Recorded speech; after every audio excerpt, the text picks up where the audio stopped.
everyone. Happy Saturday. Welcome to the Nina Monique Show.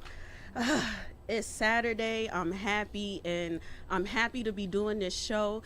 Before I begin the show, I want to give a big shout out to Just Leadership USA, who was here on September 1st to talk about the mistreatment of individuals incarcerated in Rikers Island, and the organization is trying to close down Rikers Island.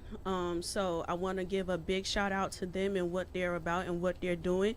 And also I want to give a big shout out to anyone who got caught up in the system, because once you win, it's definitely hard to get out. And this is a topic that I always wanted to cover because I think, for me personally, a lot of people don't want to talk about it. We shy away from it and we quick to demonize people who are incarcerated without knowing their story. There are people in there who were wrongfully accused of a crime. There are people in there who are in for a petty crime and they can't get out because they can't make bail. And it's just a topic that needs to be talked about because we see a lot of mass incarceration and we see a lot of people of color who are caught up in the system, and sometimes, most of the time, they don't get to tell their story. So I definitely wanted to cover topics about mass incarceration, being wrongfully accused, and to help me do that today, I have a special guest with me, Mr. AJ Woodson. How are you? Yes. Hello. He have a show that come on every Sunday from 6 to 8. People Before Politics. Absolutely. Very important, because especially with this climate that we're in now with politics, it's very important to know that we do have a voice and we do have the power to change things, but it's a matter of if we want to change things. Absolutely. So I have a special guest today, the Innocence Project, who will be here shortly, and I'll let the Innocence Project talk about what their organization do. And I also have someone named Alan Newton who will be here, who was wrongfully accused of a crime, and he will be here to tell his story. And I'm definitely looking forward to hearing everything that's going to be going on today. So I want to start off with Mr. AJ. Yes. Before the show started, we was talking about how people get wrongfully accused of crimes and the people who accuse them could pretty much walk away still taken care of. Would you elaborate on some of the projects that you were part of to bring light to the situation of being wrongfully accused and trying to help people get out of prison? Well, one case we worked on, me and the show is me and my partner Damon K. Jones. We created Black Westchester, the newspaper, the online magazine, and People Before Politics, the radio show. Damon, my partner, is 28 years in corrections and heads the organization Blacks in Law Enforcement of America.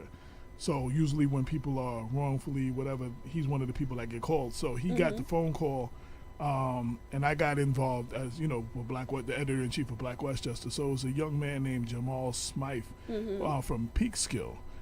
He was in Yonkers to pick up a friend. The friend had a bag of drugs. I guess the cops were watching the friend. Right. So when he put the bag in the car and he got in the car, I guess the cops swarmed him or whatever. The two police officers, Yonkers police officers, had a history of falsifying search warrant affidavits, which also led to a raid of a young man, Dario Tanner, on School Street in Yonkers. They had the right apartment, but the wrong name, the person that lived there before him. He went out the window, third floor, landed on his back. They tried to say it was a suicide. The ME would not write off on it because he said in his 20-something years, no one jumps out of a window to commit suicide and lands on their back. He's never seen it. This case brought attention to those officers.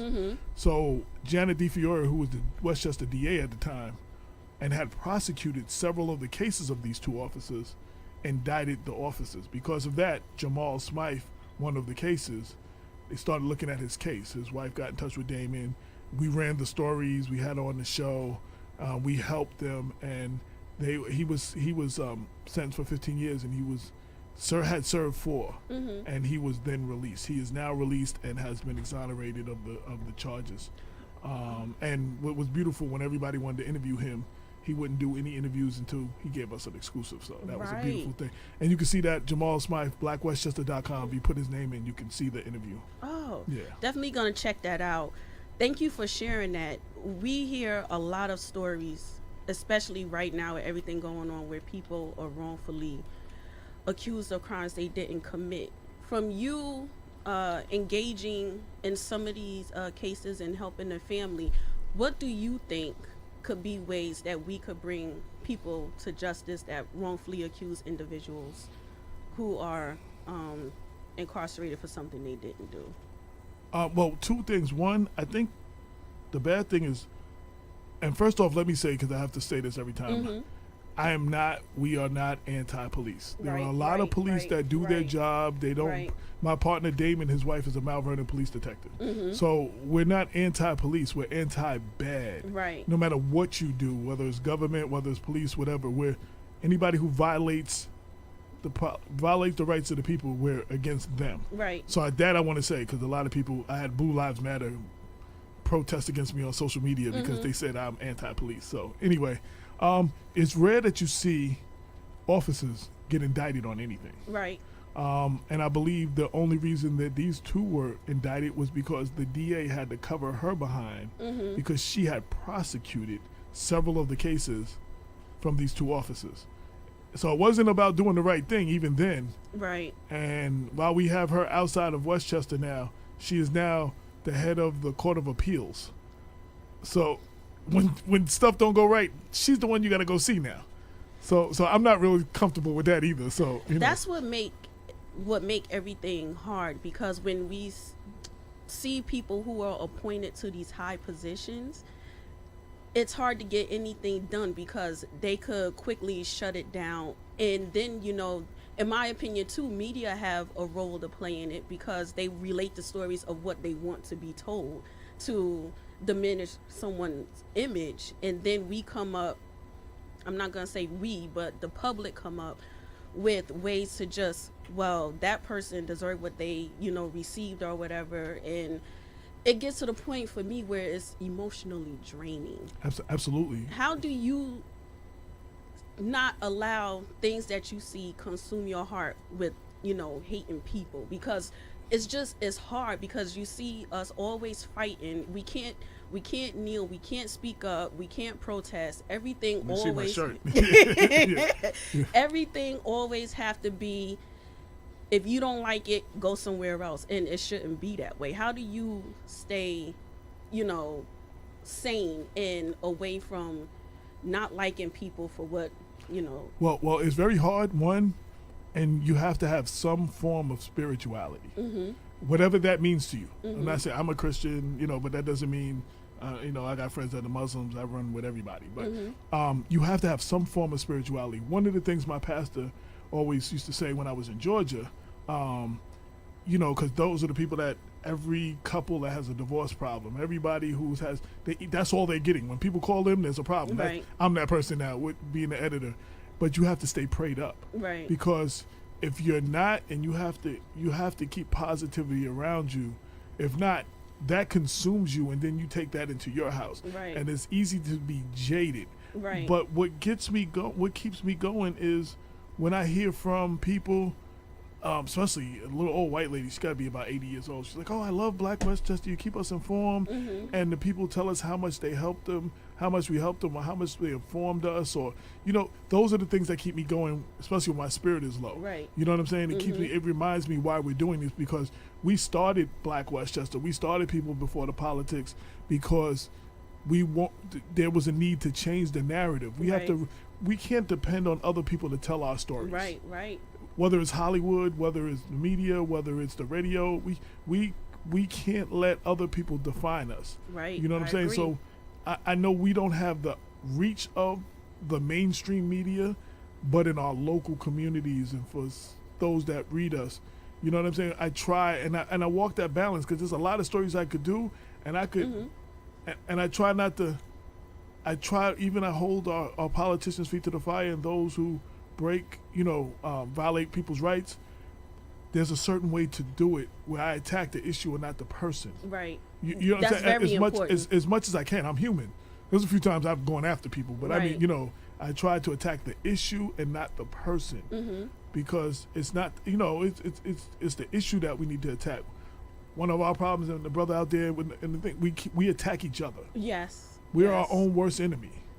You know what I mean? So it's just like you have to educate people. You have to inform them of their rights. One of the things we did in the 2015, the election going into the mayor for Mount Vernon, I registered 105 young people between the ages of 18 and 24, people that were first-time voters, because they're not included in the voting block that the politicians use, so they're not doing anything. And I told them that. You're never going to get anything if you don't vote. They don't care about you because you don't vote. Right. I registered a lot of them. Right. And that's what changed the voting block of just the seniors and the regular people that vote. You know what I mean? And even now, what's going on the national level is going to be a lot of people that have stayed home and have been absent from these elections. They're going to make the difference in this midterm election and the 2020 election. But all things with us, all things is all politics is local, so I always bring it back home. That's great. Voting is very, very, very, very important. Although people say it don't change anything, it changes a lot. I'm gonna talk later with you about that. Absolutely. I believe my guest, the Innocence Project, is here. Hi. and while they sit down, I want to thank you for this really cool notebook. No problem. I can never have enough books to write in it. So. No problem. No problem. Thank you so much.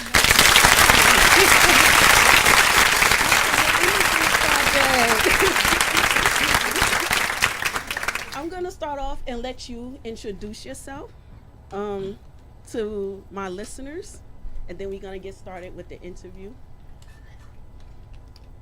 You could start. Okay. Hello, my name is Alan Newton. I'm a Exoneree from the Innocence Project. I've been home 12 years now after serving 22 years for crimes I did not commit.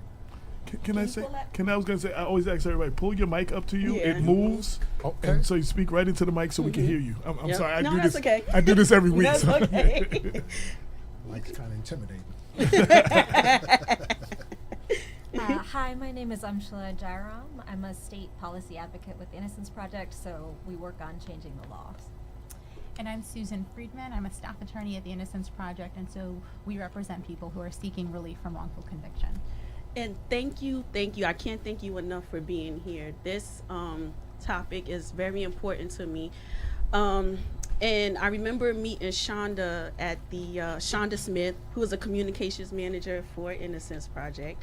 I met her at Anthony Graves' book signing release that he did, and just hearing his story, I heard about people being wrongfully accused of crimes and being in prison and not being able to tell their story and get out, and they have to start all over again. And it's hard because, one, you've been away for so long, the world changed. Definitely. And you have to come out and get readjusted to everything that's going on. But then you have the public or society that just, well, that's not my issue. Stuff happens and things like that. And I always said there's more to it. It's so much in this world going on that people don't know that I think is very important to talk about. And I'm definitely thankful for you coming in to tell your story.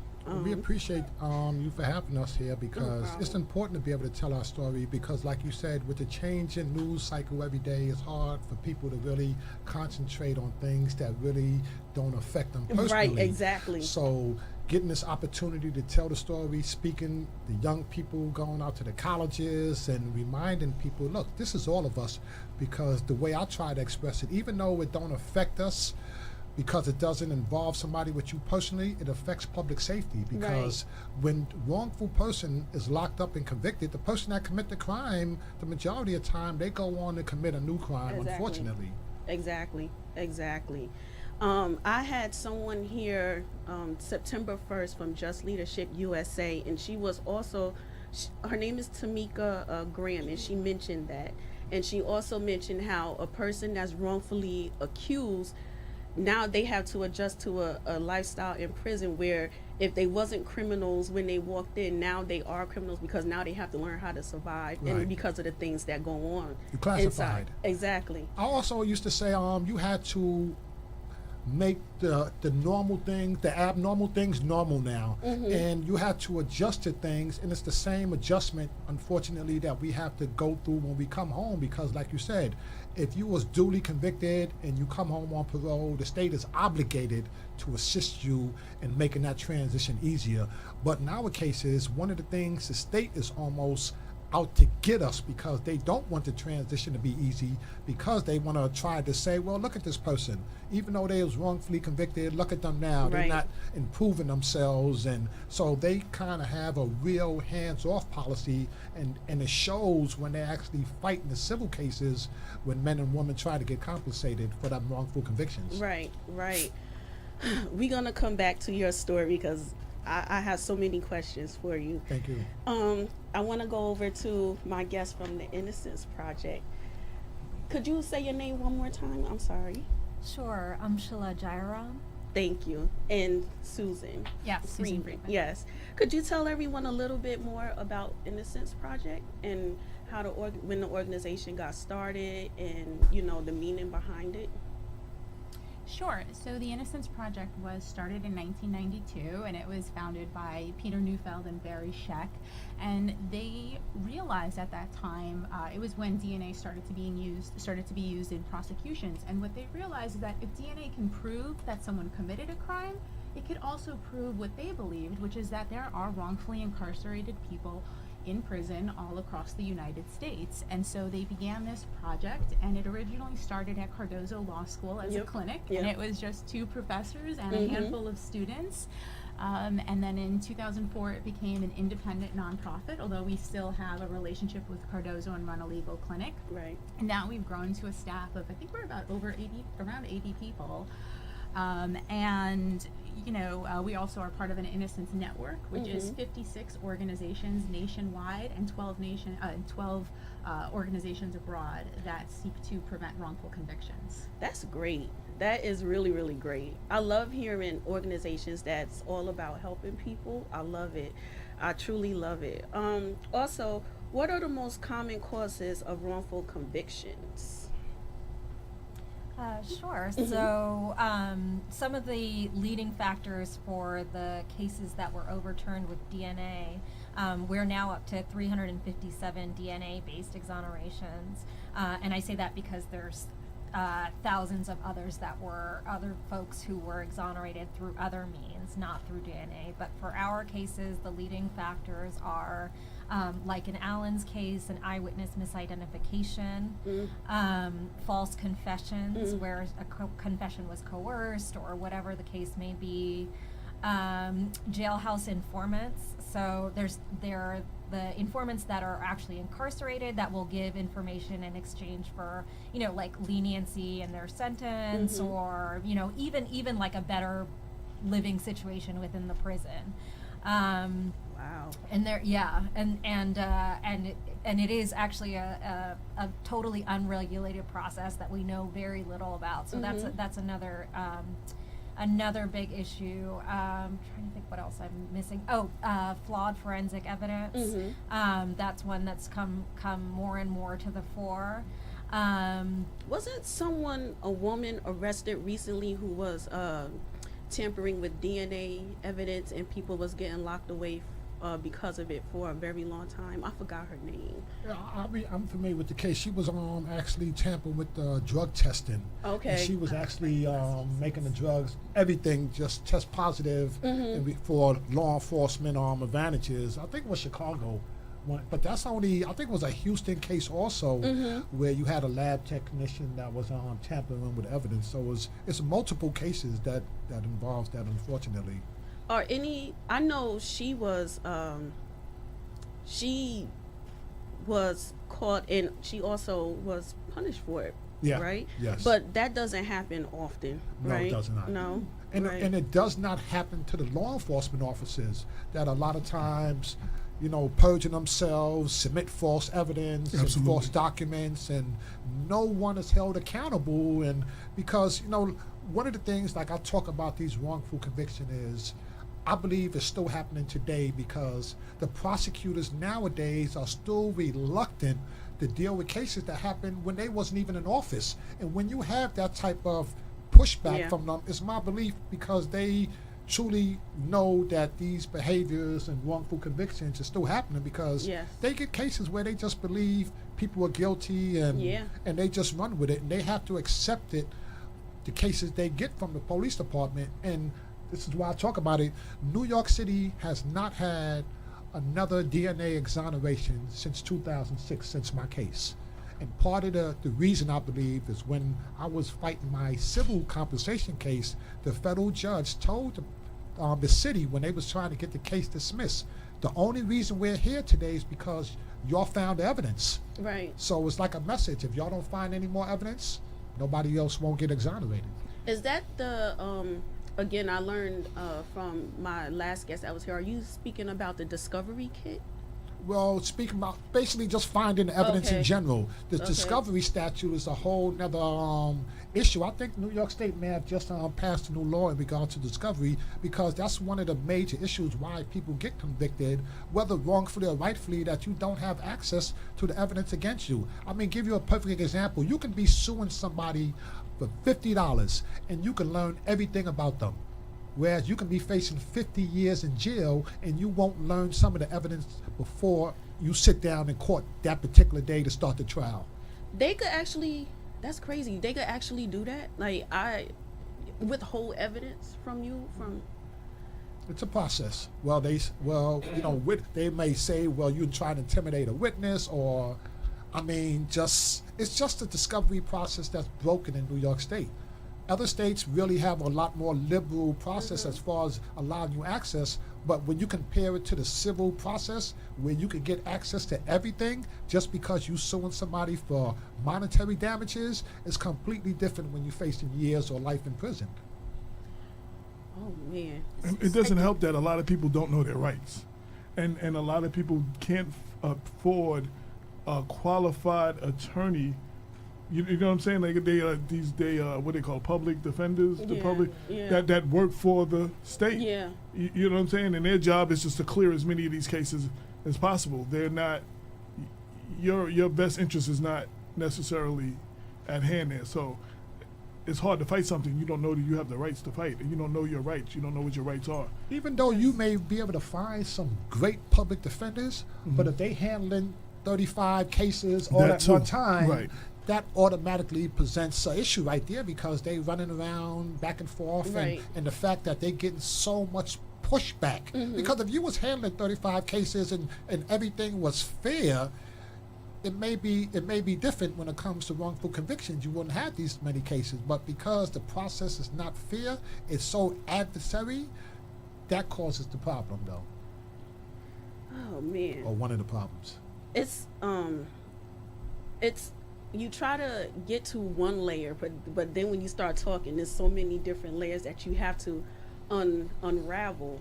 And my question for the Innocence Project, as I asked AJ, from everything that you see on a daily basis and trying to help people get exonerated, how do you stay in a mental space to, say, this is my job, I can't let this, overwhelm me, because things like that can start to affect your health and, as AJ said, your spirituality at times. How do you stay afloat, because I know even though you may not try to take it personal, you take it personal.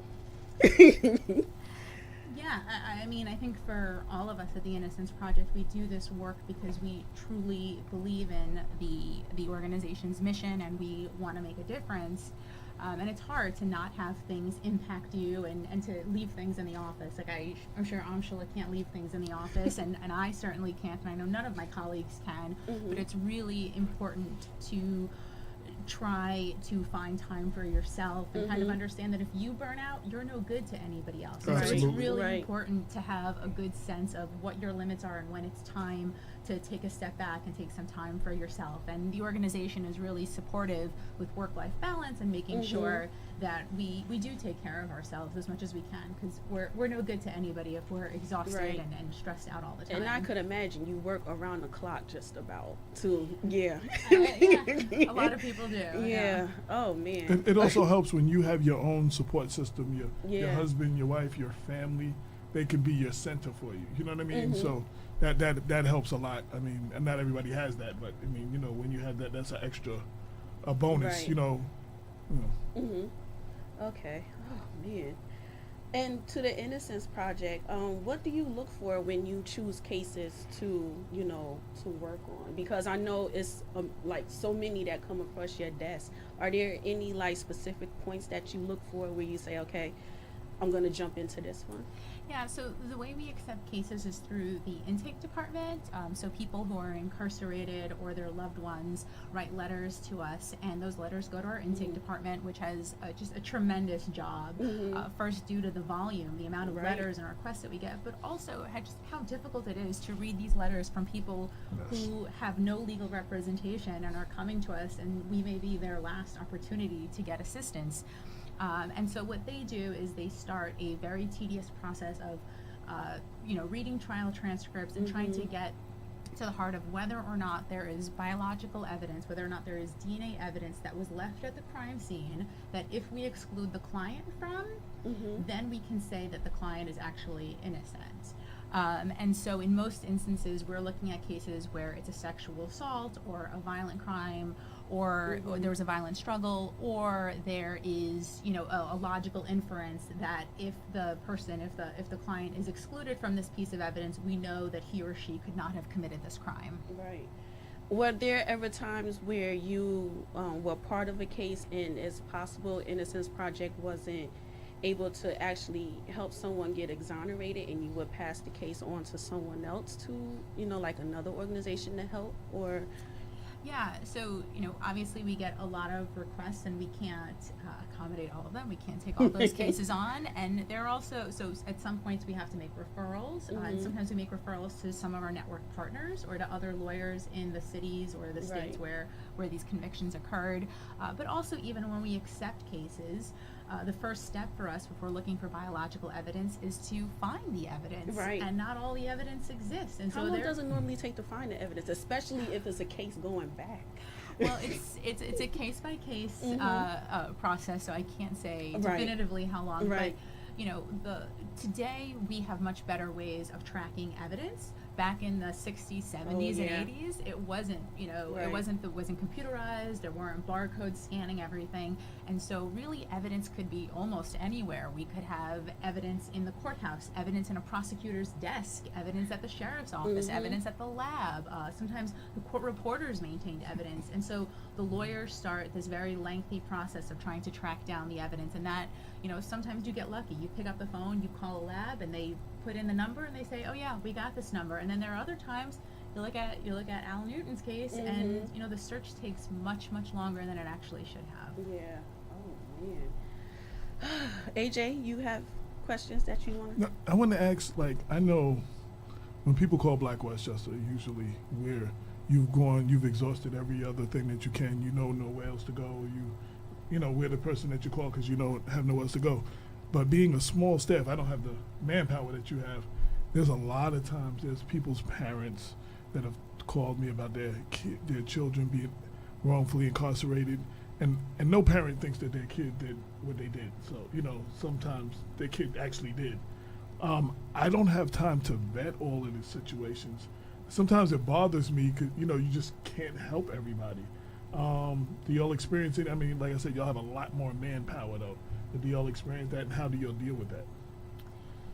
So I think kind of going back to the evidence searches, for example, there are times where we know the only way we can prove someone's innocence is if we find that biological evidence. And there are times when we go through evidence searches for years and we come to learn that the evidence has been destroyed, and at that point we have no way forward. And so that's certainly probably one of the most difficult things for me, I can say personally, is closing a case where there really is no resolution one way or another because we haven't been able to find the evidence. And I know that's true for a lot of my colleagues. So we certainly face those obstacles and those roadblocks, and they're probably the most difficult cases that come across my desk. My family and I, we kind of experienced that also in my request seeking assistance, having my brothers, knock on doors, make phone calls. Sometimes we used to get somebody come in and they promise us this and then won't accept any more phone calls. So I used to just tell my family, look, move on, because I'm not going to give up, because it was about not trying to put too much hope in things, because I was filing motions on a regular basis. I got my feelings, I was joyful when I put the motions in, and when they got denied, I got depressed. But I had the opportunity to keep moving forward, so a lot of times I had to express that to my family. Look, just keep going on. Don't worry about it. We're not going to hold it against people, because like AJ said, a lot of times people was overwhelmed, and and a lot of people was reaching out. I was doing legal work upstate too, so I understood the process. So it made it a little more easier for me not to be so disappointed, because I wasn't able to get that assistance that I was, I expected, because I reached out to some of my representatives also, and it was like doors was closed, and it was like, okay, let's just move on. I appreciate the fact that you did some of the work, because sometimes a parent or someone will call me and there's no work done, and then the time and energy I have to take to research the situation, and all of them are not righteous situations. Right. Sometimes I don't have the time to even invest. Like you have to bring me something. You know what I'm saying? I don't have time to get to that point to see if it's a worthwhile situation. So I tell people that, and then I never get nothing from them. When someone reach out to you or the Innocence Project to help someone that's in a situation that you was in, what are some of the things that they could bring to you to give you a heads up on, to help you move through to try and help the individual? Well, I was trying to show people that I was innocent. One of the things I was always asking for was the DNA evidence. Let's try to find the DNA evidence, because 4 years after I got convicted, they actually found the rape kit. I was charged with a sexual assault. They found the rape kit. It was sent to the medical examiner's office to be tested. Now, I heard the testimony in trial. The woman said she was assaulted. She felt something wet running down, so it was biological evidence. But after 4 years, they tested the evidence, and they said it wasn't any biological evidence. So I was still harping on that, even after I got that decision years later. So I was harping on that. I was harping on the fact that it was a misidentification case. I was in a different borough, had alibi witnesses. So having that, paperwork to be able to show people this is what I was doing, this is where I'm at, it made it a little easier for people maybe to open the door. But a lot of times the door got slammed, but it was about being persistent. Because I hired attorneys, I paid some money, and we filed some motions, and then motions was dropped. And I was told a lot of times that nobody wanted to deal with my case. I don't know what that meant, but lawyers was taking some money sometime and not doing work. And so, like I said earlier, I just instructed my family, let's move on and just try to find the next opening where we can get our foot in the door in the courts. Right.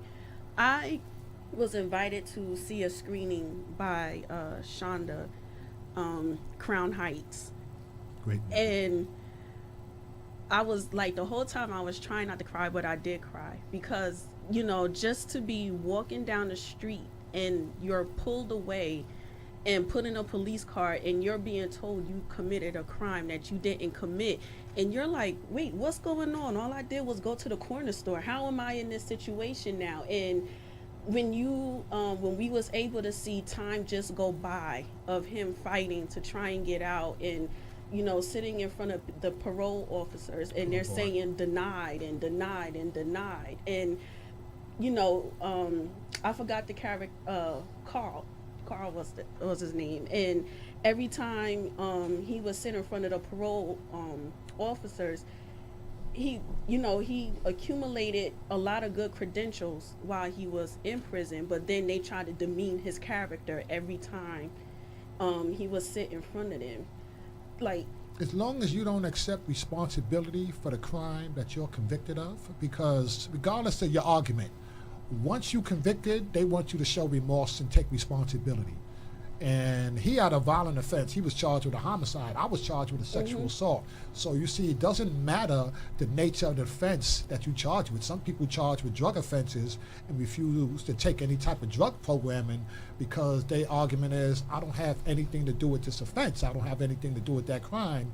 And that causes a catch-22 situation, because legally the parole board cannot release you if you do not address programming that's in reference to the nature of your offense. So going to the parole board, like the character in that, I went to the parole board 3 times, and 3 times I got denied, and the 4th time I was planning not even to go in, because it was like, look, they cannot release me. I mean, even though I had college degrees while I was in there, I went to school, I had a bunch of different vocational programming, but their argument was, as long as you refuse to take responsibility for this offense, we can't release you. Now, I know some people that was wrongfully convicted that took the programming, and a lot of times they still was denied release by the parole board. so it's almost like they trick you then. Like, That's right. Yeah. I mean, everything is just based on, whatever Albany was deciding, because even though you sat before 3 people making the decision, the final decision really came out of Albany, though. Right. Oh. AJ, any more?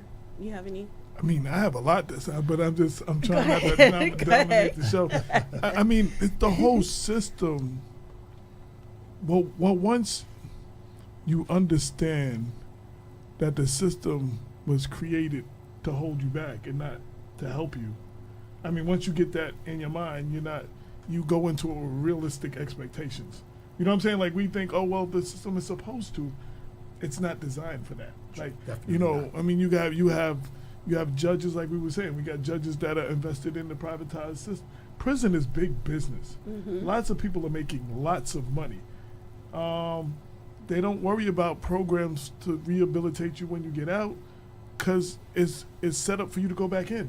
Yeah. You know what I'm saying? So it's we have to understand that, one. You know what I'm saying? Like, it's not fair. People are like, oh, it's not fair. Yes, that's something my mother told me when I was 5. The world is just not fair. You know what I'm saying? You have to understand that, because there's a lot of people disillusioned.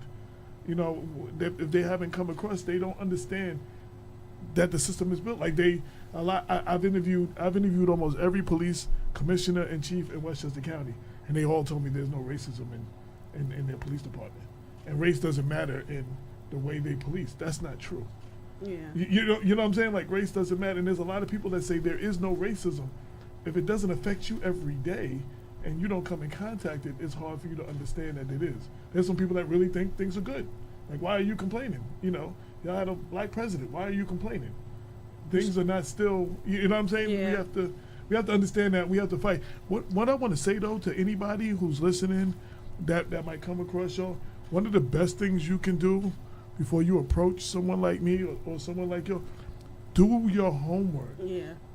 We live in a time right now, like you spoke on a couple of things. I looked them up right away. I was looking up the discovery thing, what's the law and all that. Like, do your homework. Google is a wealth of information. You can Google anything. Find out whatever the particular case is, whatever the case law is. Case law matters a lot too. That's why do you know that they try to plead you out a lot for a lot of these situations? So there's no case law. But if you continue to fight, even though you're right and you win your case, there's case law. So now the people in the future can pull up your case and use that case. But if they get you to plead out or settle and police brutality suits, there's no case law. Well, this the reason why Michelle Alexander's book, The School to Prison Pipeline, is so important, because the same things you see going on with the prison system, you see in the education systems around the country. Absolutely. It's like they trying to pull people out of there and keep them uneducated and just put them in the system, because, I remember years ago, New York City was going into the high schools using the yearbooks as mugshot books.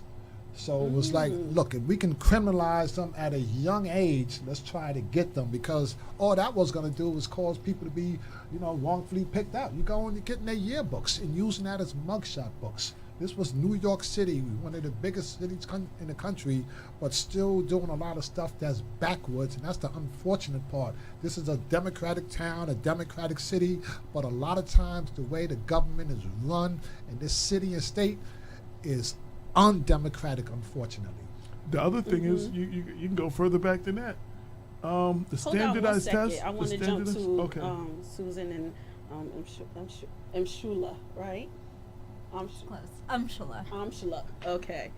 I wanted to ask also, after someone is exonerated, are you financially, are you given anything financially from being wrongfully accused in your time away, or you just have to? You got to fight. You got to fight to get paid. I mean, now I took New York City to trial. After 4 years, I won a substantial judgment, and it was lowered. But what that did is open the door for a lot of other exonerees that was wrongfully convicted and had to wait. I had to wait 10 years to get compensated.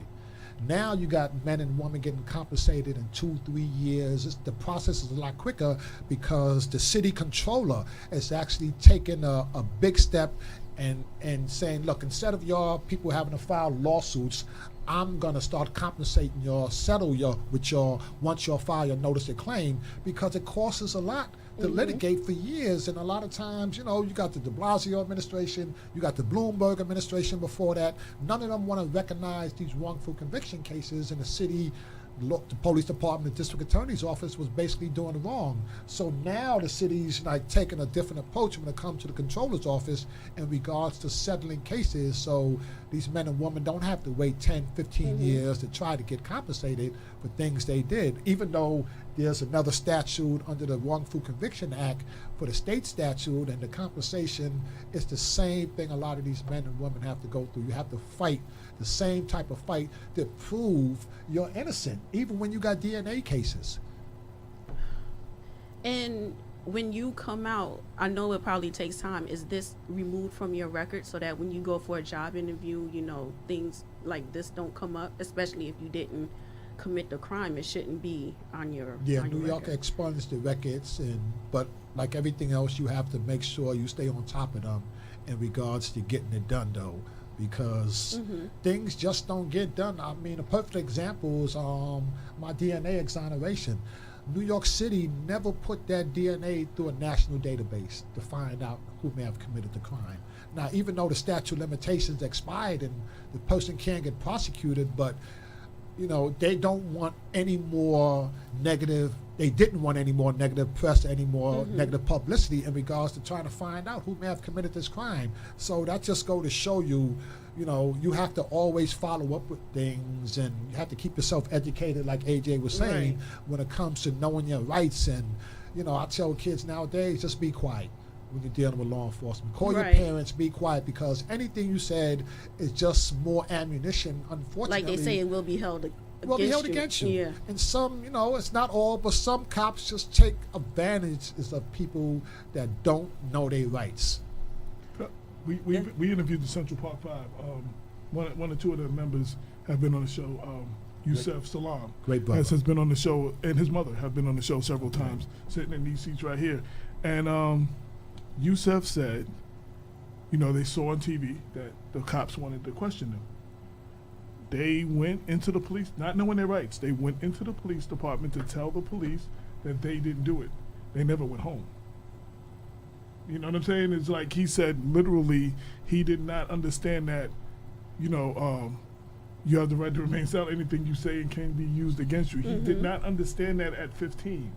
He just went in to clear his name, to let them know, because the cops were looking for him. Him and the other guy, because they picked up 2 or 3 of them, and him and another guy were left. And he said, they just went in to tell him, no, we just wanted to let you know we didn't do it. They never went home. Never go home. You know what I'm saying? So the other thing I wanted to say, with the piggyback off what you were saying. Hold on one second. Okay.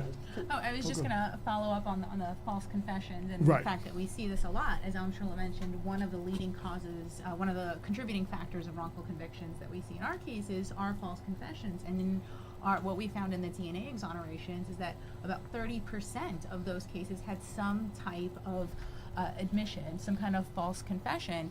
And the fact is that decades of social science research has proved that in fact your innocence puts you at risk of giving a false confession. Yeah. Because what you want to do is you want to be helpful, you want to tell the police everything that you know because you have nothing to hide. Right. And so instead of saying I want a lawyer, you just keep telling the police, I didn't do it, and you end up in this police station for hours upon hours being interrogated.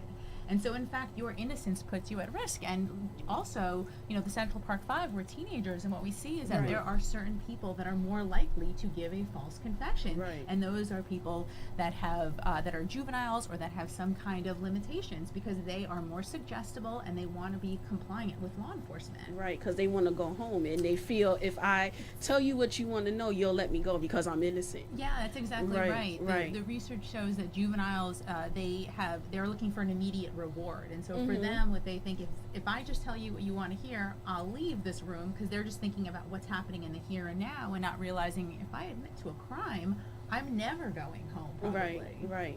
It's I okay. think what's interesting about false confessions too is that certainly juveniles are more vulnerable, but everybody is vulnerable. Absolutely. Like, Yes, anybody can yes. break and give a false confession. Yes.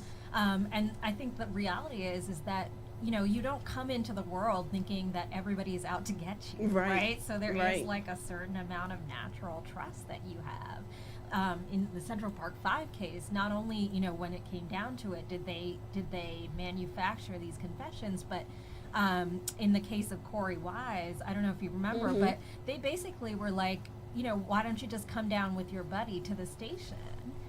So he thought he was going with his friend Right. down to the police station because he was a sweet kid, And right? that's like you just mentioned, you come into this world not thinking everyone is out to get you, but then it's like I think AJ said it earlier, when you look at reality, it's like you have to put up some type of defense for yourself because there are people who are out to get you. I don't know if you could comment on that, what I just Well, I mean, I think one of the things that I'll say is that, the Supreme Court has said that you're allowed to lie to somebody to Yeah. get them to make an admission, right? So they can tell you, hey, we have your DNA at the crime scene. and you see that a lot And too. that's pretty scary. You're like, well, what do you mean you have my DNA? I wasn't there. And all of a sudden you feel like there's no way out. If they're telling me my DNA is there, if they're telling me they have a fingerprint there, you feel like maybe I did it, maybe, and that's what we see a lot of times. Like, Right. it's amazing. They start making you think maybe I actually did do the crime and I don't remember. Yeah, there was It's a one, mental game. There was one guy, Michael Crow, who was 14 years old, and his sister was killed, and he was interrogated for 27 hours over 3 days. And by the end of this, I mean, you can Google it and see some of these interrogation clips of him. But at the end of it, he truly came to believe that he murdered his sister. And it wasn't until the DNA was tested that they found the true perpetrator. And even sometimes when they have an idea that the person is innocent, they keep pushing forward.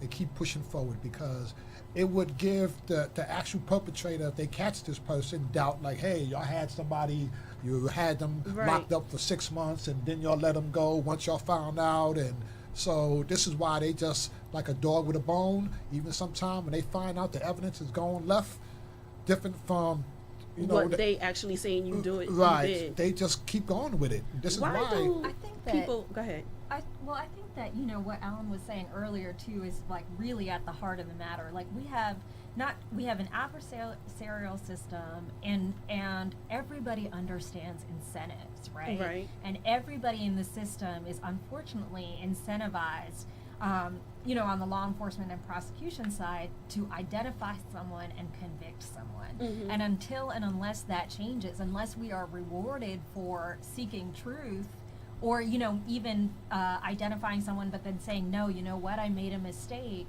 until that happens, until and unless that happens, then we're going to continue to see these kinds of people being railroaded Mhm. into prison. How do we, so when you have a detective or a police officer that's wrongfully accusing someone, and then in time you find out the person that they accused wasn't the correct person, how do like what type of punishment or anything are they given? Because a lot of times we see people just walk away, and you have people that are the detectives that keep doing the same thing, and that can cause mass incarceration. Also, people in there for things they didn't do by certain detectives. Absolutely. What can I mean?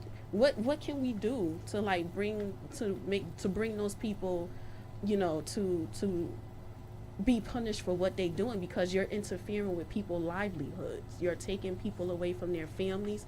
You may have someone who is some type of athlete, and they have scholarships to go to college or to be a doctor, and you're interfering with their livelihood. And when they come out, it's hard to get back on track because your image been tarnished, everything you have has gone away, and it's hard for you to start over. So is there, like, what can we do to try and find a way to stop this, if there's anything that we could do? Well, I think the community is already starting to change the landscape on that. I think for a long time, and so police have what's called qualified immunity. So it's not total immunity, like prosecutors have complete immunity. Police have qualified immunity. So I guess there are some, there are some exceptions where they can be held accountable for their actions. I think, New York City has certainly made attempts, right? That's the CCRB, the Civilian Complaint Review Board, that is supposed to oversee and investigate incidents of police misconduct. But, I think to date, most of these attempts have failed. So I think what is succeeding is, Shonda was mentioning earlier that you guys have had Eric Garner's family on the show, and other folks like that, is really like the community's coming up and saying, enough is enough, and we want to see some justice. Actually in Kentucky, there was a detective who's we know has contributed to at least 2 wrongful convictions, probably more, who's actually been indicted now. So I think, slowly but surely things are starting to change. The other thing I would say to your listeners is that they need to get out and vote. Right. And not just for the federal presidential elections, but for your local, for your DA, local right? level. For your city council, for your mayor, because the only way that we can hold them accountable is by telling them, you're going to lose your job now. Right. And I think also a lot of times people are afraid to say things because you're, as in the movie Crown Heights, where the detective went after someone who was being, he said, I could deport you if you don't say what I want you to say. So a lot of people are afraid to come forward and speak up when they know someone is being wrongfully accused of a crime. So, And the real power lay with a lot of those judges, because it starts at the top, and I believe this is the reason why nobody's held responsible, because the judges allowed perjured testimony, they allowed all type of stuff in the courtroom to go on. They see it firsthand.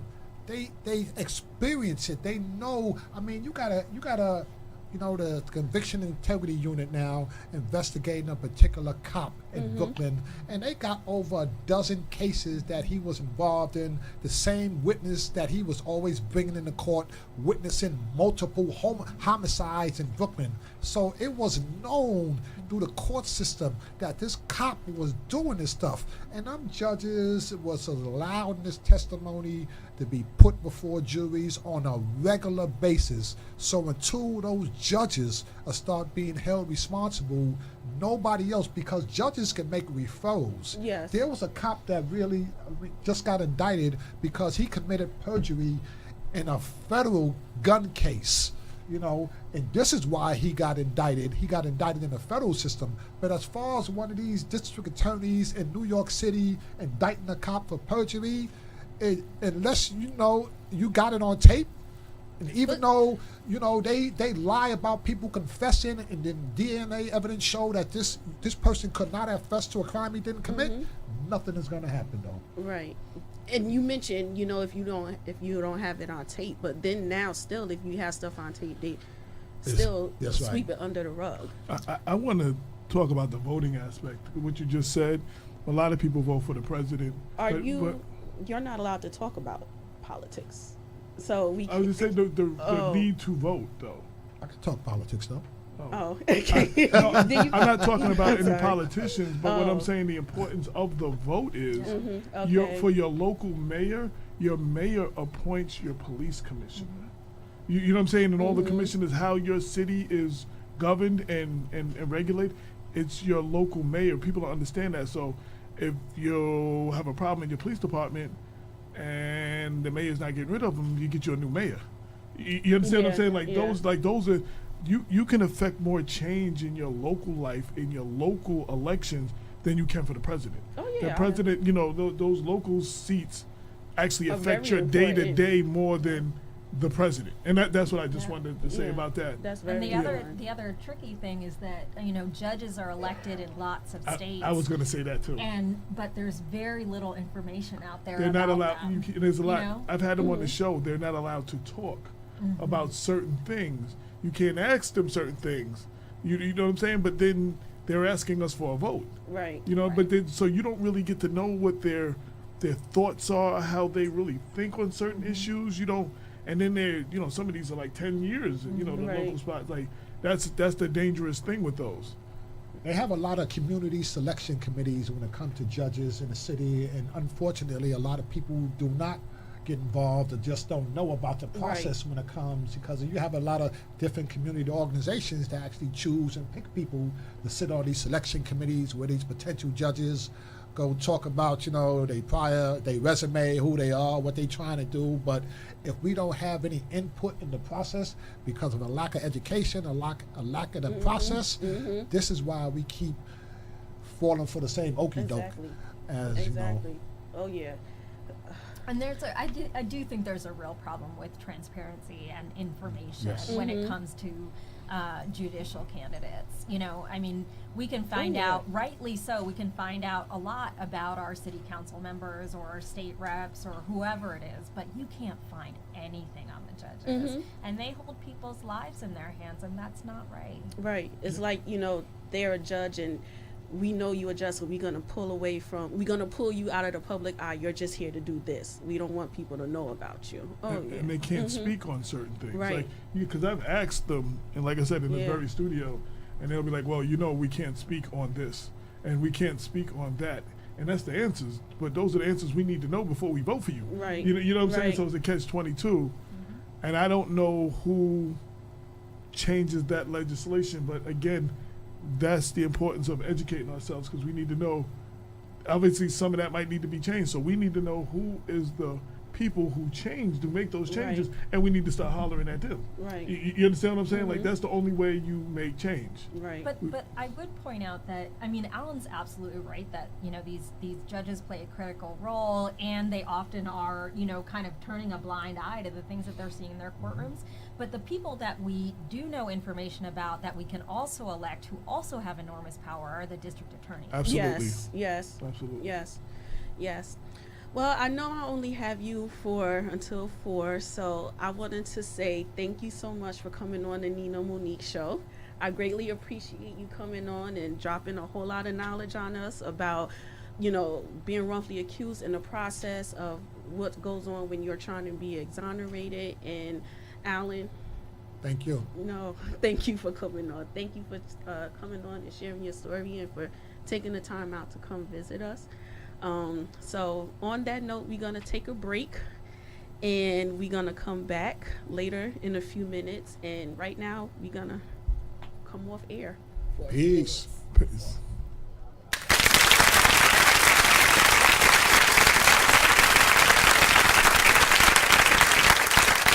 And we're back. Thank you to the Innocence Project for coming on the Nina Monique show. And Alan Newton, I definitely enjoyed the show, got a lot of information, a lot of stuff I didn't know. And just like AJ mentioned, it's important that you know your rights and you know everything that's going on. Because if something was to come up for you, you have to know what to say, what to do, and how to react. Because as we heard, it's easy to be tricked into saying something and getting caught up in a situation even more. Absolutely. I can remember when I was much younger, on Hot 97, they had something called Street Soldiers. Oh, yeah, with with Lisa Evers. And she had a guest on there that was telling you how to react when stopped by the police. Right. There was a bunch of police that were, acting up at the time in New York Mm-hmm. City. I got stopped around the same time after that show. Mm-hmm. They were giving me nothing but attitude, but the show probably saved my life. Knowing what to do, keeping my hands at a certain Right. level, not giving them back attitude. I still got a lot of attitude, but it would have been worse had I gave into it. Right. Right. And then Because they there look were- for reasons. right, and there were other people before and after me who were beat up and killed. You know what I'm saying? Right, So right. like that show. So I tried to do as much of that as possible Mm-hmm. because there's another young person like me Mm-hmm. listening out there. You know what I'm Right, saying? So right. we have to educate our young people what their rights are. We got to educate them, especially our young black and brown people, Yes. what to do. And here's another thing. The other side of it, I have a lot of police friends. When a police walks up on a car, They don't know for the what's going- first right. 10, 15, 30 seconds, they do not know what they're walking up on. Right. They do not know you could have just robbed a bank. You could have Right, just done. right. So they have to kind of sort of be on high alert. Mm-hmm. It's up to you at that point to let them know that you are not a threat and you are going to comply. Right. That doesn't mean that there won't be some cops. I'm trying to use nice words. Wouldn't be certain officers that are going to give you attitude and bust your chops anyway. But by letting them know that, I'm complying, you got your hand at 10 and 2 on the wheel where they can see it. You let them know I'm reaching my what you're asking for is in my glove compartment. Can I reach for that? Right. So there's no I'm reaching for something, And down south I lived in Atlanta, like you can literally have your gun on your right there on the dashboard or in the seat, letting them know I have a weapon. You know what I'm saying? So Right. it's not like those things sometimes can save your life, Right. and we need to know those things. And sometimes, like you said, though, like you'll have those officers, and I'm not one to bash officers because, like you said, it's two sides to the stories. But you also have officers who don't listen to that Philando. Right. When you mentioned when you have a gun on the dashboard, and he was trying to tell the officer, I have a permit to carry. Right, and right. that still happened. You know what bothers me about that? I'm sorry to interrupt you. The NRA, Yeah. talk to a lot of NRA members. They are always defending a person's rights to carry. Right. The NRA were completely silent. They had nothing to say about that case. You didn't hear a peep from them about that case. And this is the one, and he should be one of the people they talk about. Everybody has the right to carry this, that, and the other. He did it the right way. He had a right. They didn't mention anything. And I was not really a big supporter of the NRA in the beginning, but I really was a little disturbed that you didn't hear a thing from them. And I've reached out to people in their organization and they didn't have a comment. So, But that's normally how it go. yeah. Unfortunately. Yeah. Unfortunately. I want to switch gears for a minute. Absolutely. Because I want to talk about A.J. Woodson. Uh-oh. We don't want to lose all your people listening now. I'm just playing. Go ahead. Now, my question is, how did you get involved in everything that you're doing? What set that spark where you said, you know what, I have to be more involved in my community. I have to be more involved in helping people find justice. I want to write about it. I want to have a show about it. What triggered that to come about? So, honestly, I was in the music business. And after I got out, I was a recording artist. When I got out of that, I wrote for The Source, Vibe, Village Voice, all the music things. I was like a lot of other people. I wasn't thinking about no politics. I didn't care about no city council election. I thought I did something. I voted for Clinton and I voted for Obama. Oh, I did something. That was my involvement in politics. I'm gonna be honest. I wasn't. I mean, I was registered, but I didn't care. You wouldn't catch me at a city council meeting. I didn't. We had those complaints like everybody else when there was an Eric Garner, or back then it was Amadou Diallo. We had those conversations, but I was getting more and more on certain topics. As time went on. But I came back. I was in Georgia. I came back. Born there. Oh, Georgia? Augusta. Okay, Augusta. I was in the metro Atlanta area. Like, there's just parts of Georgia I just did not venture out there to. So there's still parts that you need to be out of before dark now. So anyway, so I was my mother got diagnosed stage 4 cancer. I came back home to take care of her. I actually came to visit her for Mother's Day. Did not know I was staying. Whatever happened, I dropped everything and I stayed to take care of her. My partner, Damon K. Jones, and I, 10 years before that, before I even went to Georgia, we worked together. We had a music business company. We had a label. We were trying to put out artists. We were doing a lot of music business type stuff. He was working on trying to put together like a hip hop Hall of Fame or something, and you know we were into that. He was a lot more into this since I was gone. He had ran for city council. He started speaking up about the treatment of police to people of color and stuff like that. So one of the things that he would get upset about, the local mainstream media would come out to his press conferences, but they would only show clips. Right. Those clips were not always representative of what he was talking about in his So basically, he had to do a press conference. He knew I was every day, all day in the hospital or the rehab with my mom. Said, "Why don't you come out, videotape this thing for me?" It was 4 black parole officers. They had to get a parolee from Ramapo, Suffolk County, a little bit upstate, going upstate. So what happened? These 4 black parole officers, the parolee was not home. On their way out of town, there was a roadblock. They got stopped. They got pulled out the vehicle. They got thrown to the ground, and they got guns pulled on them. Now, let me set the stage for you. They had on vest, bulletproof vest that said NYS parole across the chest. They had their badges on a chain around their necks, and they were in a government vehicle. And they were held at gunpoint for 45 minutes. Then one of the white officers recognized one of them, was like, "Oh, that's Jones or whoever, dealt with him. He's the head of parole." They were still held at another 22 minutes at gunpoint. They were suing because nothing had been done. I've always had a blog. So basically, I wrote, when he gave me the finished video, he gave it to me, I posted it on my blog. And basically, I wrote something along the lines of, "Yo, if it ain't safe for them, what chances a brother like me got in the street?" That sparked a nerve. I guess when you see it was face to face. When people read my blog, right, it was like, I guess people hadn't seen nothing like that in a long time. Right. So Damon came up with the idea. He wanted to do something like this. He had already been doing this work. He needed a pen to go with his movement. And that's what we became. We became partners. We put out Black Westchester. It was an online news magazine. The idea was you have Time, Life, and other things, news magazines for white people, non-black people, but you don't have those in the black community. All our publications are usually entertainment, other than Black Enterprise and 1 or 2 other things.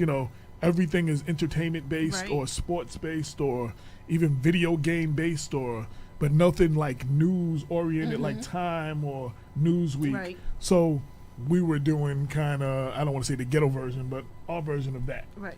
So that's people to bringing awareness of things that's going on. So one thing led to another. I just started writing. An older person told me what I did was, there was like a rich white man in the room that had so much power. His zipper had been open all this time, but nobody would sell him. And I was like, "Yo, man, your zipper's open." And everybody was like, yeah. But nobody was. I'm the person who told him his zip was open. Right. That's how they described the article I wrote. Like, I don't know how you take. They said I'm the one that let them know that his zipper was open. So basically, we did this, and because Damon does a lot of stuff with the police and stuff, we were at the Eric Garners, we were at the Ramali Graham in the Bronx. We were all of these different places. He used to be with the Nation of Islam. He used to be FOI. So we were at a lot of things they were doing. So we started getting the support of all those kind of people in the community. And all other people start coming. So it was just one thing led to another. Right. Then people started calling us, and I started doing bigger and bigger stories. And it was just like, you know what? I felt my mother passed, and my mother was very instrumental, and it's probably my answer to the question the best, and informing the community. She dealt with mortgages and stuff. If you were going to lose your house, she was the person to call. She would tell you how to deal with foreclosure and all that other stuff, or even when you were buying a house, she would help people. If she didn't know what you were going through, she had people that did, and she would call them and get you. She was that person. So she was the connector for the community. And she went on buses for both Obama elections to Pennsylvania and other states to register and campaign for him. You know, she was doing more of that kind of stuff. I wasn't into none of that. So, but it's amazing how what she did came full circle to you. Well, and then I felt her passing. She ended up passing. I started working on the paper probably May, June. I was building the website on her bedside. She passed July 11th, 2014. And I know this sounds crazy to some people, but I felt my mother passed me the baton of doing what, and now I can't do what she does. I ain't gonna do what I do. You know what I'm saying? So, but informing the people and enlightening people and educating the people in your community, speaking truth to power, and all of that. And it was like she passed me a baton. So I was like, yo, I really started over. Like, when I say started over, I mean started over nothing. They say you can't do anything without money. Well, we built this literally, not with a low budget, with no budget. Like, we really did this, and it happened organically. Like, I couldn't have planned this. This happened organically. Even when it was time to put out the paper, we talked about doing a paper. In April last year, I told everybody, yeah, we're coming out in August. My partner Damon was like, yeah, if we get the advertising. No, we're coming out in August. Right. Like, I willed that paper to come out. I got us the printer. I found out what it was going to cost. I used a local paper and for their advertising rates and duplicated it and altered it to our needs and sold the advertising some kind of way. And we came out in August 2017. And then since then, it's just given us another lane. And it's just another. It expanded everything. Right. So there's still some people say people don't read no more. They want to do everything online. Well, we did it backwards, and that's what people say, we were backwards. But there's a big portion of the population that still wants paper between their hands. And that's why too, like, not to branch off from what you're saying, but it's important to know what you're trying to accomplish and not let other people's opinions influence what you're trying to do. Because what you just said, you know, everything is online and people saying nobody pick up a paper and read, but you was like, no, we're gonna put this out. And it got into places, the senior buildings and a lot of other places, and it's been a source of information. I've been making up the rules as I go along. I break all laws of journalism and grammatical errors 10 times a day. I'm sure I have English teachers rolling over in their graves if they're dead. Like, I taught you better than that, right? So, but you know what? As long as you have a message and what you're trying to get across. One of the things I live by, there's several things. We have on every paper the picture of Shirley Chisholm, unbossed. Nobody owns us. Nobody can tell us what not to do.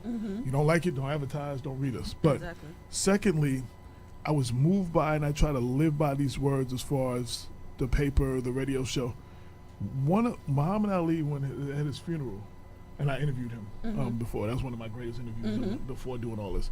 So one of his daughters or friends or somebody who spoke, they spoke on this 2 or 3 times, and I've actually seen the documentaries where he said this. He was like, I don't have to be who you want me to be. I don't have to do it the way you want me to do it. Yes. And that's what I live by with Black Westchester. I'm not going to do what you think. I'm not black enough for some people, believe it or not, and I'm way too black for a whole lot of people. You know, I've had people say, well, take off the word black and, you know, you'll get more readers. No, that's one of the first things they try to do with us is to take away our identity. Like, people would, totally. If I was called Irish Westchester, wouldn't have a problem. If it was Latino Westchester, wouldn't have a problem. If it was LSB, whatever them letters are, you know, the gay community, wouldn't have a problem. It's the word black that scares people. You understand what I'm saying? Still to this day, yes. And every other community, the Chinese, they have their local paper and their local radio shows that, yes, they see CNBC and MSNBC and CNN, but they have their local news that tells them how it applies to their community. We do not. And everybody else defines us. Everybody else tries to, you know what I'm saying? That's how I feel. And the other thing is, one of the biggest things is changing the narrative. Yo, Yep. a lot of us, I'm hip hop to my bones. I'm a hip hop artist. I'm hip hop down. I will always be hip hop. I'm always gonna mix Yes, hip hop into yes, everything I do. yes. But yo, we're not all pants sagging, derelict, gangster, I rapping thieves or drug dealers. It's a lot of men handling their business. I try to show the image of fathers taking care of their kids, because that's an image that doesn't exist according to them. You know what I mean? And there's Yep. there's a lot of people who got. I wrote a story recently, from prison to platinum. A brother who had went to jail, did a whole bunch of bad stuff, served his time, came out. He now owns a car wash. He does. It's called Platinum something car wash. That's why the Right. story was from prison to platinum. Actually, one of the places he was selling drugs or got in trouble was actually in front of that property that now is his car wash. Before he went to jail. Oh, wow. He did all these things. He was on a lifetime parole or whatever. Because of all the things he's done since he's been out, he's been removed from that. Like this brother, like that's a story that we need Right, to tell. right. And not only do other people need to see it about us, our people need to read that so they know that these things exist. And that you can make a change if Right, you want in your right. life. With Hollywood, I've been involved in the music business, which, deals with entertainment, deals with everything. I've interviewed most of the people that you like, that's been out, except for the people that just came out. And you know what? We have so many stories to tell. Tyler Perry proved that. Yes. I mean, they didn't want to do the stories that he wanted to do. And he had to do some of those Medea stories to do those how Right. can I get married, when I get married, or why'd I get married type Right. movies, Yeah. or a few Yeah. of those kind of movies that were really powerful movies Yes. that show black family, that show the intricacies of us. There's a lot of things, but we have to tell our stories. That's why I really wanted to do the Nina Monique show, Yes. because it was just so many things that I was holding in that I would see coming up around my neighborhood. Right. And with people that I went to school with. One of the main reasons why I wanted to do shows about people in prison, coming out of prison, who lived a certain lifestyle is because for me, when I went to school, I was in school with two guys, very, very smart. I always thought they was going to be lawyers and doctors. Very smart, helping me with homework and everything. But instead, they ended up getting convicted for murder, and one didn't kill someone, but he was involved in it. He was the mastermind behind it. And for me, I said, that's not the people, the individuals that I know. And I remember one of them growing up lost his mom. So it's a story to it. You can't just, leave someone out to dry, because I always said there's a story to it. And I always wanted to bring people's stories to the microphone, or I wanted to do what you're doing with Black Westchester. I tried to start my own magazine for kids in the inner city to have a platform for them to talk about the things that they go through and tell their side of the story. But I let people negative opinions stop me from pursuing that. You have to do what we do. First off, I tell everybody, it's not gonna make you popular. Right. It's not gonna make you friends. Right. You're not gonna get on many Christmas card lists. But you have to know that that's why when people come to me and be like, yo, we appreciate what you're doing. Today we had a rally, a Save Mount Vernon rally. We're dealing with the unsolved murders in Mount Vernon. A white Italian couple, probably in their 60s, came to me. I just wanted to introduce myself. We love what you're doing. We read, and the wife said, I read an article that you wrote that mentioned the guys who did the rally at the bottom. She then looked them up, found out what it was they were doing, and that's why she was there. For people that was like, yo, we appreciate what you're doing to the youth, and the representing the wrongfully incarcerated, representing the different sides. And also, while there's a lot of that, also highlighting and spotlighting our unsung heroes. There are unsung heroes in every community that are holding it down. That they don't have press conferences. You don't see their pictures in the paper. You don't see write-ups about them. Right. But they've been holding down the community all their lives, or for years and for decades, and been putting in work. And those are the type of people, let's be honest, when I was a knucklehead. And a lot of those kind of people reached out to me and was like, listen, there's something about you. You don't need to be here in them streets, this, that, and other. They saw something in me and reached out to me. Because of them, I'm not dead or in jail like a lot of my peers. Right. And I'm 52 years without a felony in Mount Vernon, which supposedly is a rare thing these days. Because I told somebody that, at an event, and I thought balloons was gonna come out the sky like I was 100th customer at the supermarket. Like yo, for real, like yo, yak, like that's something rare. And they was like, it is. And I'm like, whoa, like, I have friends who I went to high school with, who have done 10 to 20 years, and they're out now. Like, you know what I'm saying? So it's like, yo, but there was people that saw something in me, and they invested in me.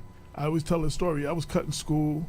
There was a security guard. He was just security, but he saw something in me. He rode his bike to my house. He knocked on the door. He treated me like a man and asked me to come out to the corner, not to have this conversation in front of my father. To basically tell me, you effing up. Right.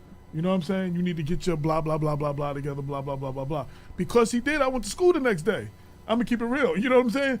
But, like, he respected me, that conversation. He ain't called me out in front of my father. Right. Now, he told me the next conversation was going to be in front of my father. But, I mean, but it was like, yo, he lived on the other side of town and rode his bike to my house. Right. Like that, you know what I'm saying? Like, there was a lot of people that hollered at me when I was that age, and that's why I'm here. So people say the youth is out of control. And I was like, yo, if the youth is out of control, is it the youth failing us? Or is it all of us failing the youth? Because we not giving them people that got at me, our generation ain't doing that now. Exactly.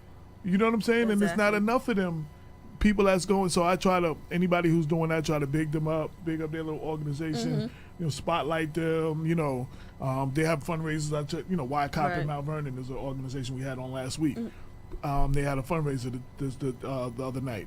I made sure I had them explain it, what they do, and tell about why it's important. Right. And then I had to save Mount Vernon people on that were talking about unsolved homicides. And I was like, yo, basically, you can give to organizations like that, or you're going to end up having to support organizations like this.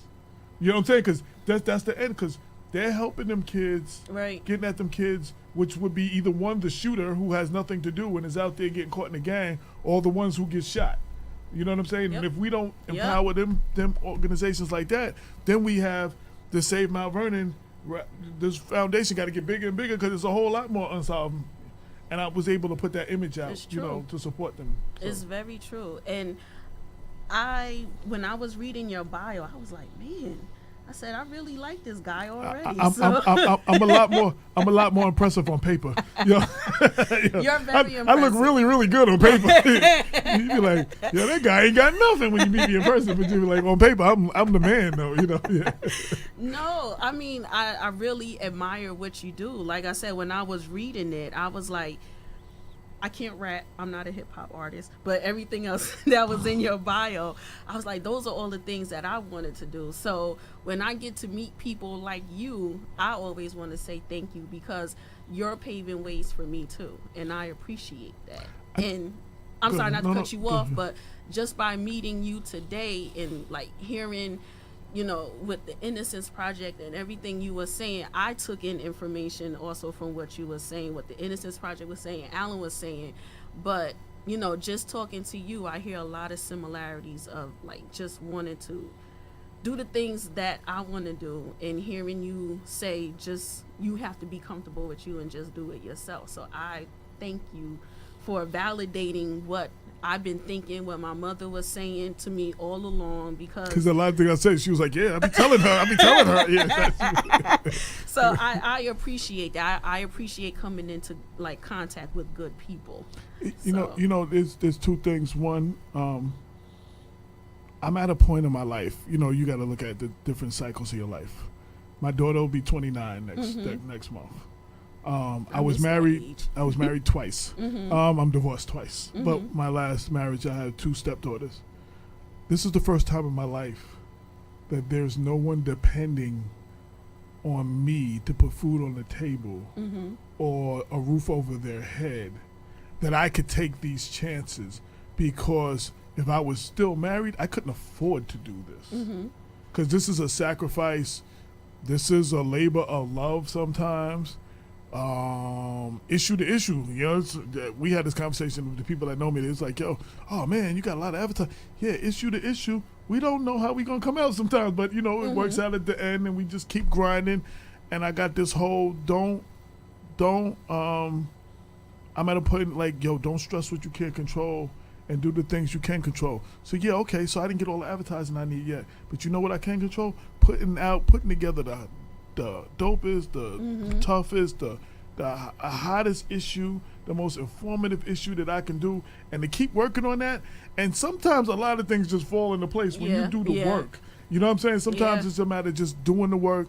I believe in what I do. You have to. To do this, you have to believe in what you do. Yes. This ain't something you do because it's cool. This ain't something have you to do for the believe in money. This ain't something you do for the fame.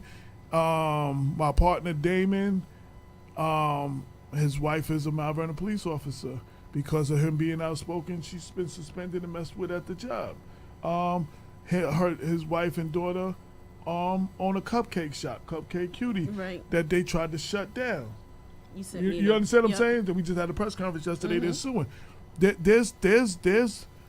There's sacrifices in being involved in this. Like, you know, I told Damon one day in the beginning, understand, at some point we're gonna uncover something that somebody seriously doesn't want uncovered. You know what I mean? And they're gonna fight whatever to make sure it's not a cup. I mean, you know, but people say, ain't you scared? I'm not fearless. I know I'm not Superman or whatever you feel is an invulnerable. I'm not Luke Cage. I'm not bulletproof. But I feel on a level of can't no man do nothing to me that God don't allow. And if he allow it, he gonna walk me through it. You know what I'm saying? And don't get me wrong, I don't want to die or nothing like that. But yo, I feel like if somebody take me out, I'm gonna be a martyr that's gonna move, gonna start a movement. Like, I mean, you know, maybe that's just in my head, but that's how I feel. And I try to stand on the traditions of the Amsterdam, the county press in Westchester, all the historical black papers that when we talk about that time, and that's where we go. You know, I got the Mount Vernon library. They're archiving every copy of the paper. So 20 years from now, if that library is still there, when you're going to do some stories or something, you can pull up them articles. You know what I'm saying? The way I can pull up them old articles from the you know, that cover the civil rights movement and stuff like that. Like, those are the type of things. And I see the large picture. Yeah, some people ain't gonna feel me right now. When we had Mayor Davis in Mount Vernon, a whole bunch of people didn't like me because we pointed out all his bad. The new mayor was city councilman. All his people loved me because I was hard on Ernie Davis.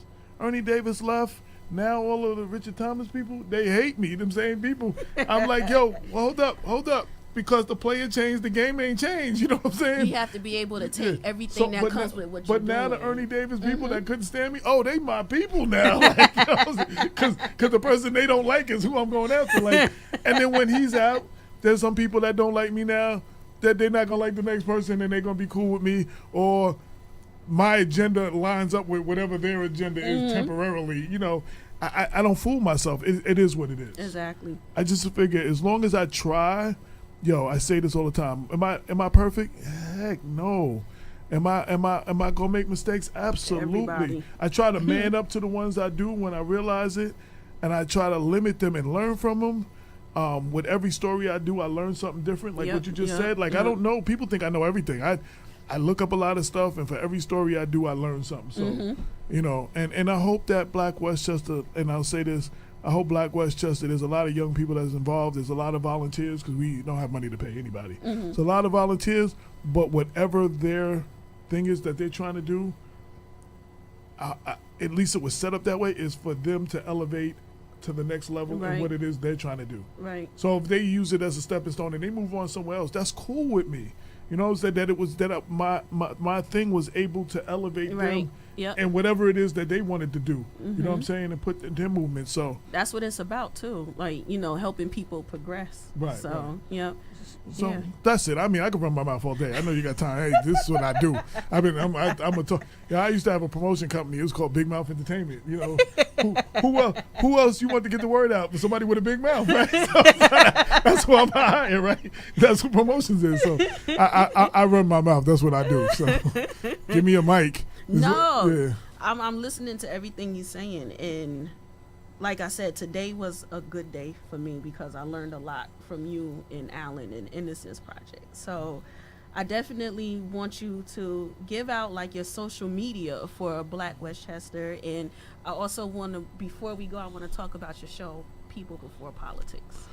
So the website, the online magazine came out June 2014. Is blackwestchester.com. You can find us on social media, Twitter, Instagram, Facebook, Black Westchester or Black Westchester Magazine. So the show we started 4 years ago, August 3rd, 2014, the People Before Politics radio show. It actually was an idea that my friend Damon was doing on Blog Talk Radio for years. It had a name. We decided to keep the same name and do this show. We were a guest. Damon was a guest on somebody else's show.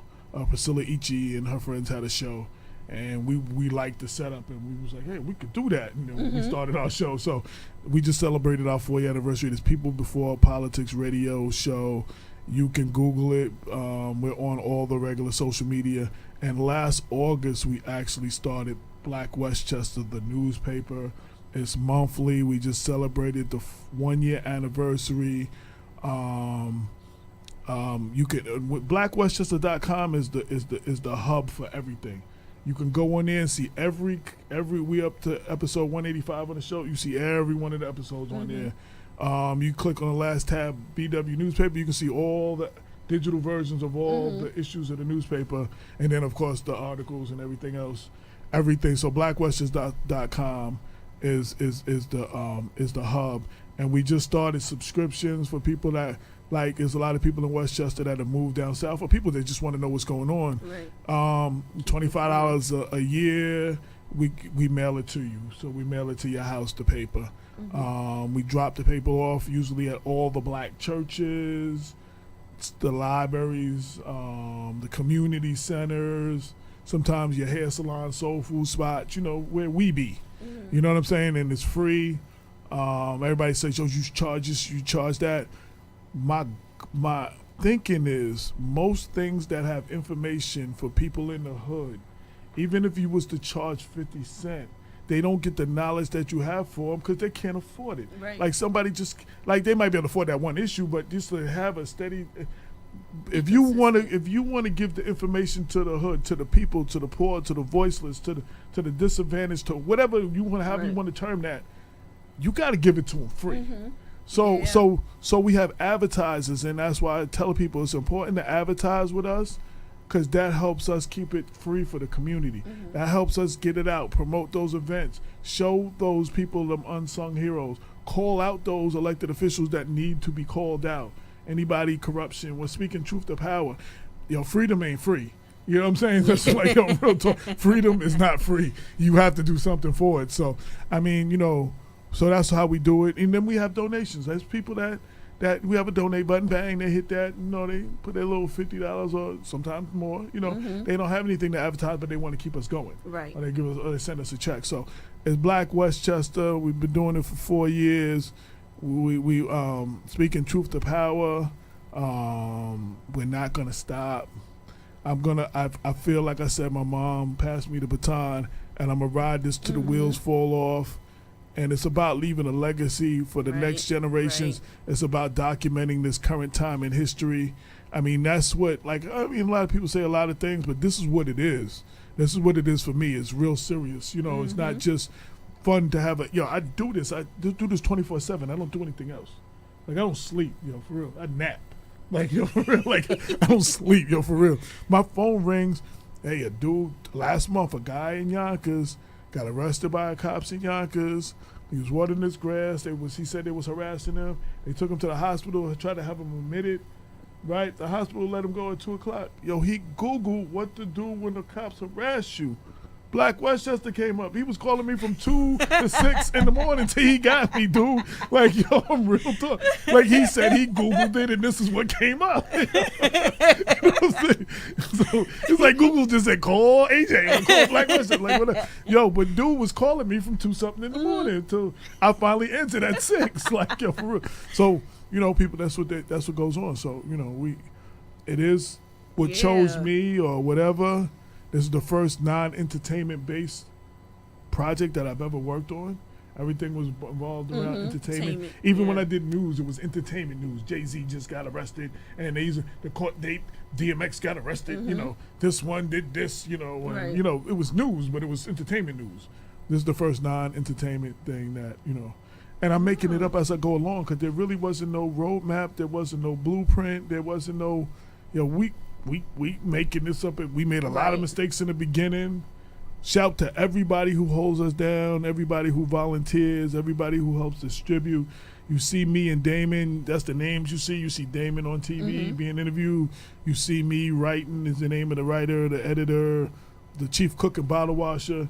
But for us to come out every month, there's people that hold us down for the show to keep coming out. There's people like Lorraine Lopez who's watching right now, who's a co-host on the show, who books a lot of the guests, who calls up and harasses people when they don't answer my emails for advertising. No, I need a quote. You know what I'm saying? Like, she gonna get you. You know what I'm saying? We got Priscilla Ichi, Brenda Crump, Atif Khalil, who's holding us down, Mount Vernon, and various others. There's too many to name, but there's a whole bunch of people behind us that hold us down and make us what we are. And every year I'm trying to take it to the next level and make it bigger and bigger. So, I mean, Black Westchester, at this point, I'm Black West. People sometimes I don't have a name. People are like, yo, Black Westchester. Like, I'm Black Westchester now. Like, you know, so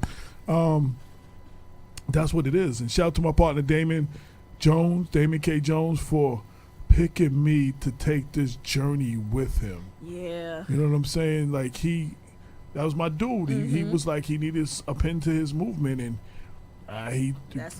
we rocked out together, and for it to be what it is. It's hard to find people that'll ride with you through stuff too, especially when you have a business, because then, you know, people feel after they put in a certain amount of time, well, when you gonna pay me? When is this happening? Well, it's crazy because I couldn't have did this for him. I had to own some of it. You know what I'm saying? We 50-50 partner. Like, he worked for the county. He got a pension. He good. You know what I'm saying? Yo, Black Westchester don't have to make a dime, dude. He good.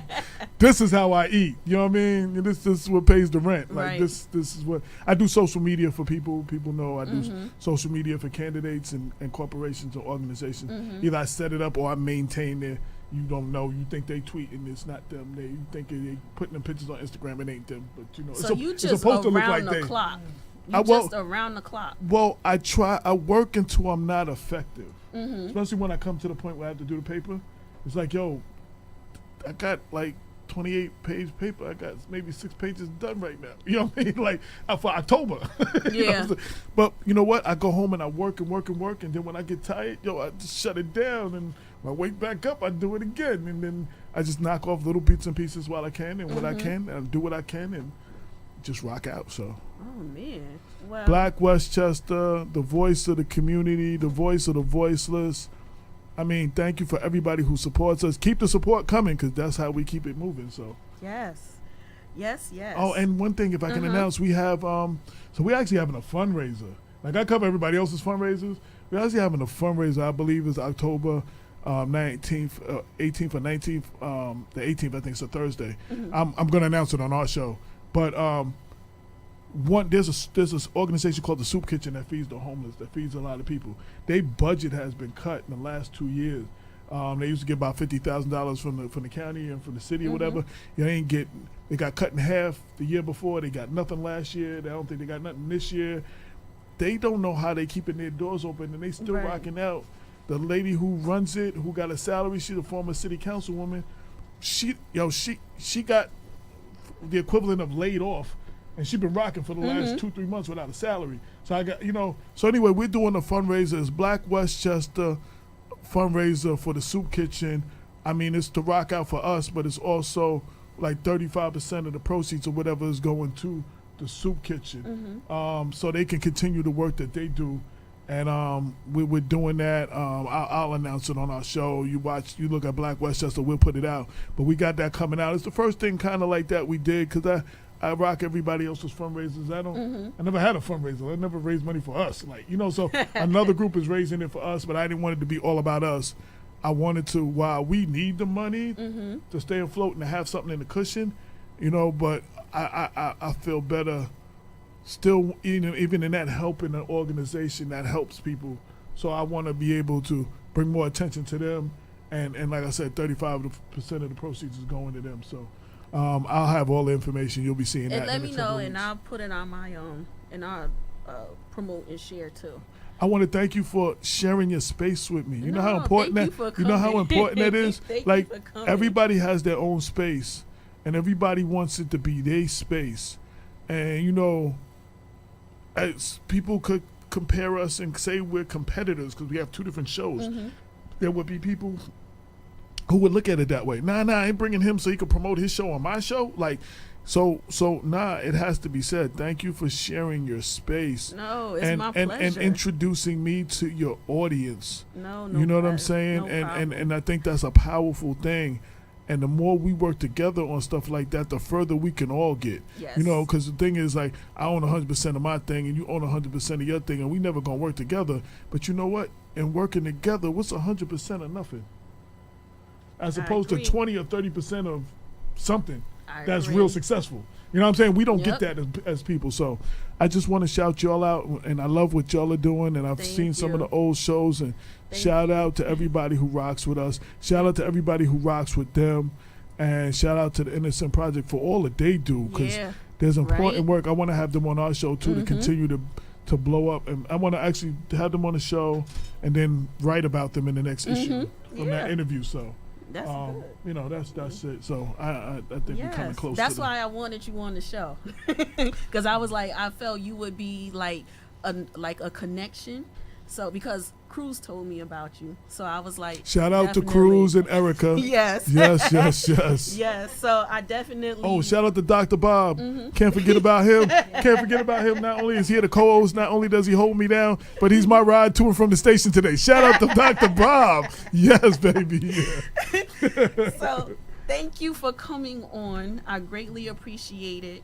No and doubt. I definitely want to do something with you again. Have you come on? Nah, we gotta have you come on, but you live far away though. You live, you ain't local. It so. could be on like a day where. Well, we only come on Sunday, so it's just like Sunday. Just let me know. Yes. So we probably have to plan it 3 and 4 weeks in advance, though.